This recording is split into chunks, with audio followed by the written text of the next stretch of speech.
Graças a Deus por mais essa oportunidade que nós podemos estar aqui juntos para trazer uma palavra de Deus, uma orientação.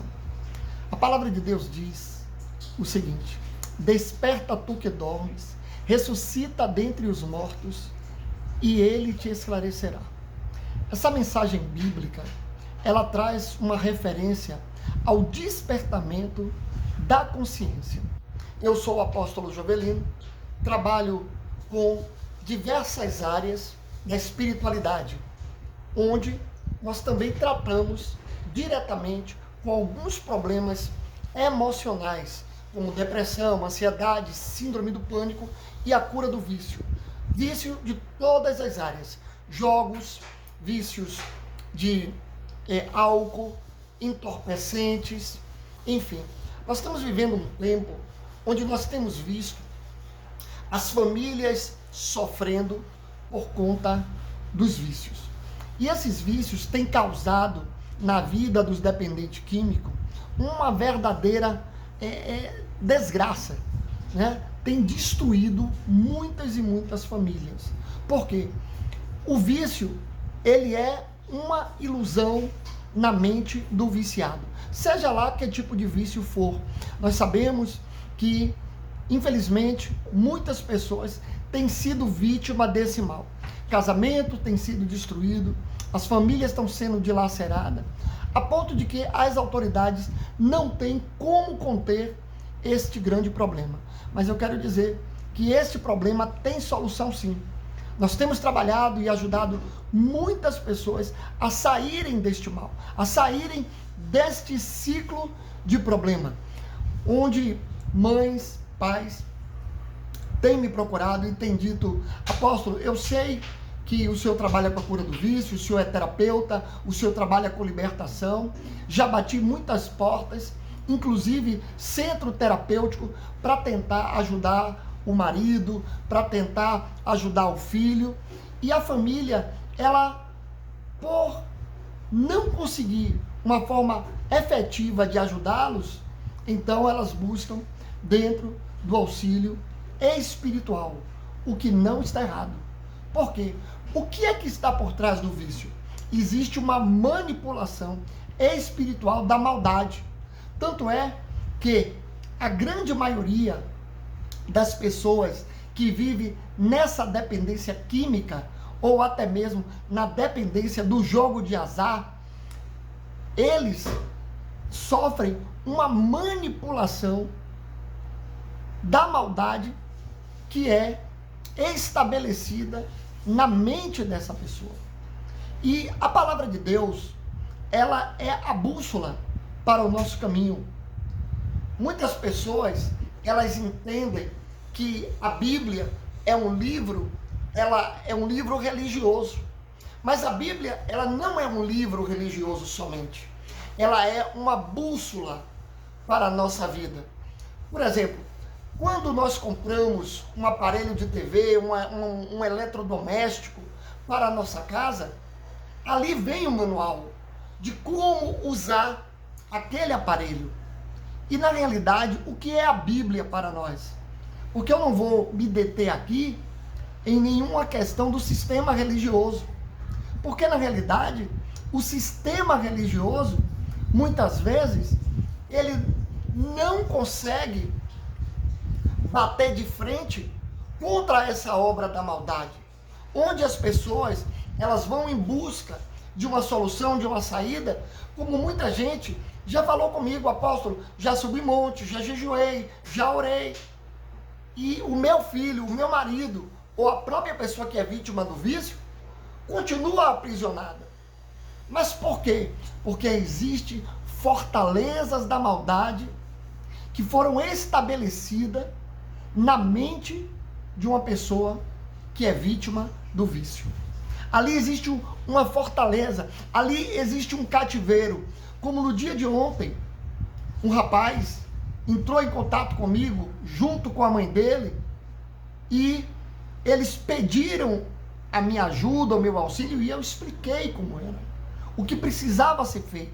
Aquele rapaz já tinha sido internado pelo uso do crack. Ele já tinha sido internado várias vezes. E, infelizmente, não houve condição de uma libertação.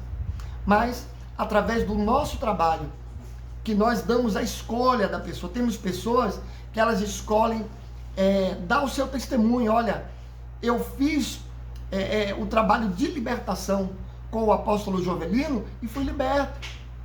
E tem pessoas que, ao serem libertos, fazem questão de dar o seu depoimento, né?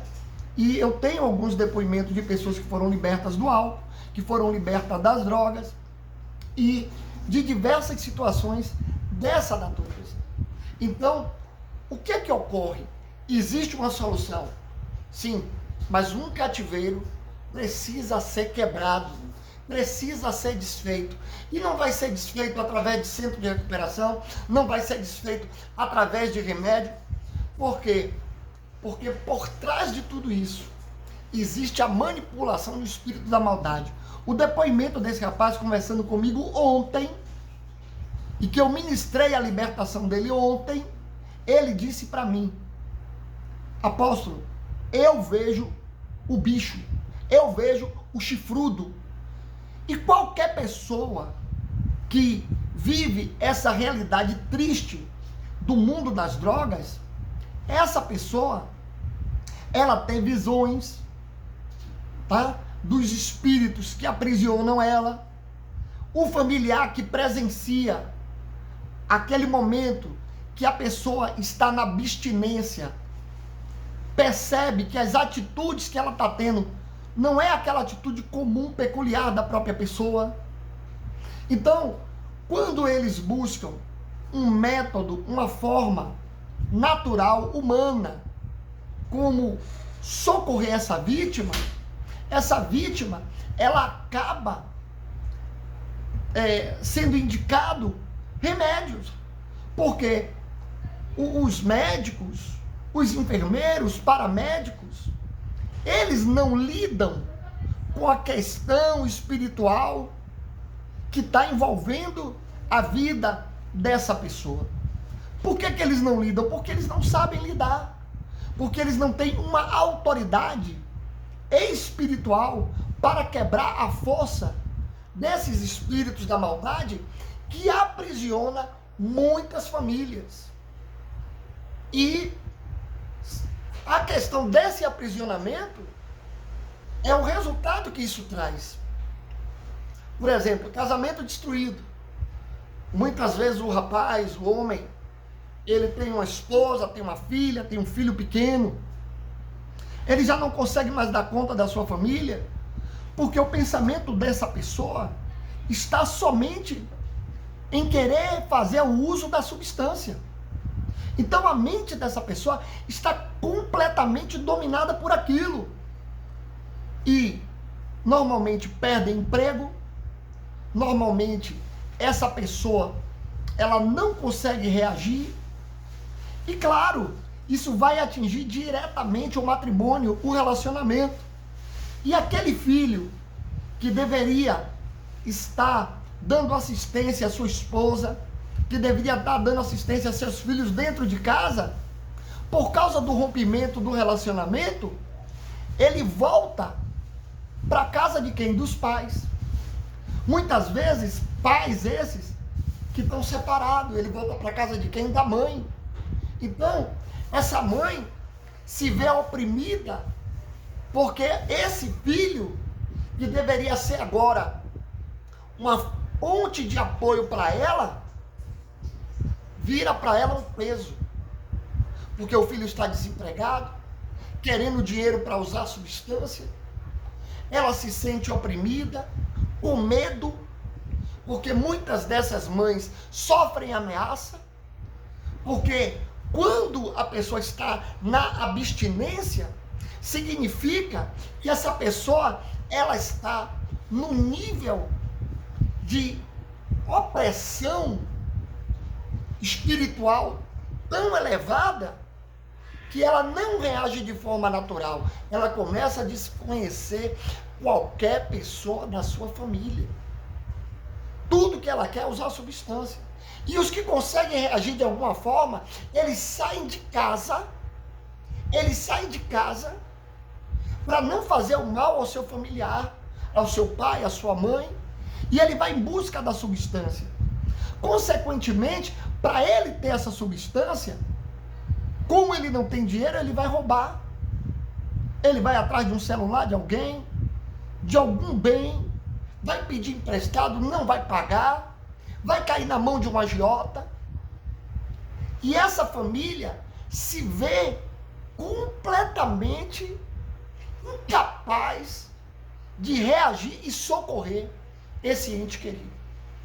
Então você que me ouve, eu quero pedir para você, compartilhe meu vídeo, ajude. Você conhece uma família que está sofrendo com um filho nas drogas, com um marido? Deixa eu dizer uma coisa para você. Eu tenho socorrido pessoas. Como ontem eu socorri o rapaz. E eu orei por ele, eu determinei que aquele espírito maldito saísse da vida dele. Então eu deixo dizer uma coisa, não é qualquer oração. Não, o mundo espiritual, ele responde à autoridade espiritual que tem na vida daquele que tem a autoridade. E eu posso mostrar facilmente isso para qualquer pessoa dentro da Bíblia. Não preciso abrir a Bíblia aqui, eu vou mencionar. O apóstolo Paulo, ele pregava o reino de Deus, o evangelho de Jesus Cristo, e havia alguns homens que se denominavam filhos de Cefas. E esses filhos de Cefas, eles começaram a pregar e expulsar o espírito maligno na vida de um certo jovem. E eles disseram assim, aqueles filhos de Cefa, disseram aquele espírito que estava naquele homem: eu te repreendo em nome do Deus que Paulo prega. Os espíritos malignos responderam dizendo assim: eu sei quem é Paulo, sei quem é Jesus, mas vocês quem são? Então, aqueles espíritos inquiriam daqueles homens que autoridade ele tinha para poder expulsar aquela entidade. Pegou o entendimento? Então, note que não é uma coisa tão simples. O espírito receber uma ordem e sair. Não. Por quê? Porque eles sentem-se donos daquela pessoa. E eu vou revelar aqui. Cada substância comprada por um usuário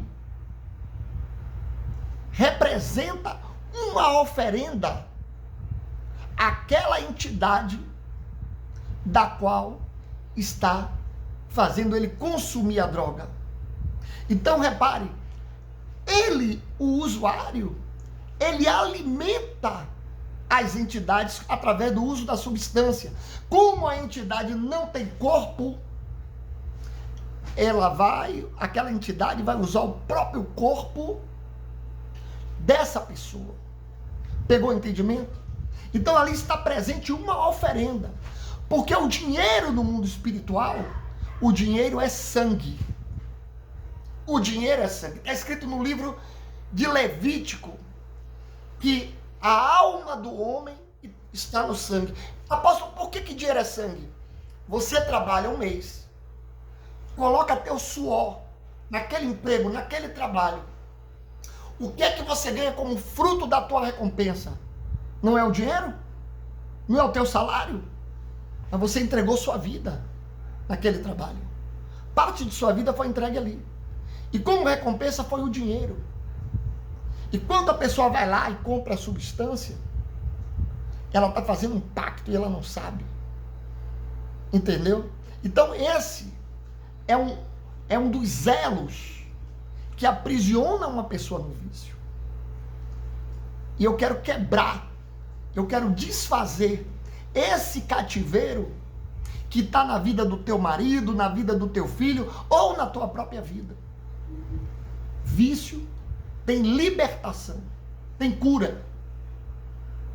E por trás do vício, como o inimigo trabalha na mente do viciado, como o inimigo age na mente do viciado. Eu quero dizer que todo ser humano, ele é previsível perante o mundo espiritual. O mal, ele trabalha como se fosse um jogo de dama, um jogo de xadrez.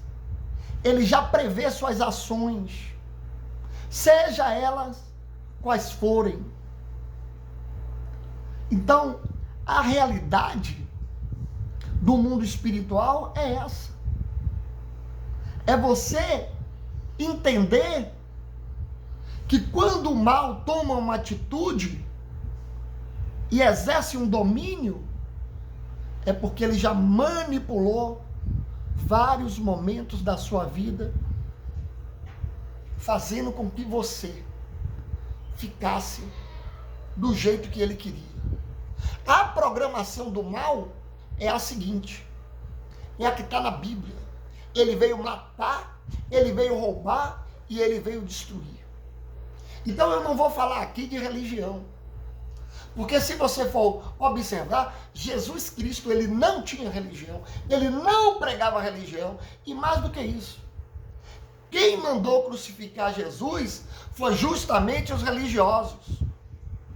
Porque os religiosos não têm um compromisso real com a verdade. Não conseguem bater de frente com o mundo espiritual da maldade. Tem mensagens de amiguinho. Estou revelando um segredo aqui. Por quê?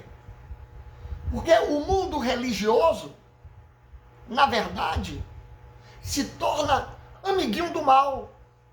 Por que é amiguinho? É tipo assim, nem você mexe comigo, nem eu mexo com você. Mentira. Porque quem está lá dentro, muitas vezes, dentro de uma religião, está sofrendo, está com depressão, está tomando remédio controlado, está com síndrome do pânico, está com ansiedade.